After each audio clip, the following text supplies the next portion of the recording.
আসসালামু আলাইকুম everybody, I hope you are well by the grace of mighty Allah. আজকে আমি একটা ছোট্ট একটা ইতিহাস শেয়ার করবো আপনাদের সাথে যে আমি মফস্বলে কেন আইএলটিএসটা শুরু করলাম। আমার কিছু স্টুডেন্ট 3 থেকে 4 বছর আগে তারা ঢাকায় যায়, ঢাকা যাওয়ার পরে তারা আইএলটিএস অ্যাডমিশন নেয়, কিন্তু 3-4 মাস পরে তারা আবার ঢাকা থেকে দেশে ব্যাক করে, কিন্তু তাদের রেজাল্ট জিরো। তাদের এই সময়ের ভিতরে তাদের হয়তো 40-50 হাজার টাকা খরচ হয়ে যায়। তারপর আমার সাথে দেখা গেলো স্যার এই ঘটনা।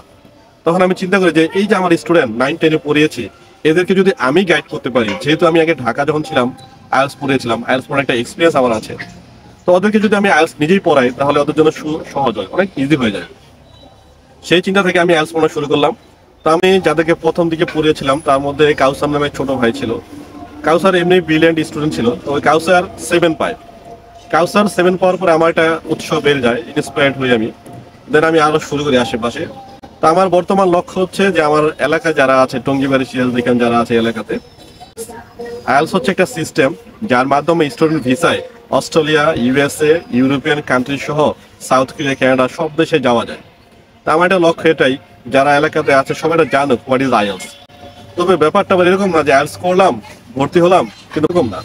এটা যারা পড়াশোনা করবে, যারা লেগে থাকবে এবং স্টাডি ভালোভাবে করতে পারবে, যাদের বেসিকটা ভালো ইংরেজিতে, তারা অবশ্যই ভালো করতে পারবে এবং তারা যদি ভাগ্যে থাকে ইনশাল্লাহ তারা একদিন স্টুডেন্ট ভিসায় বাইরে যেতে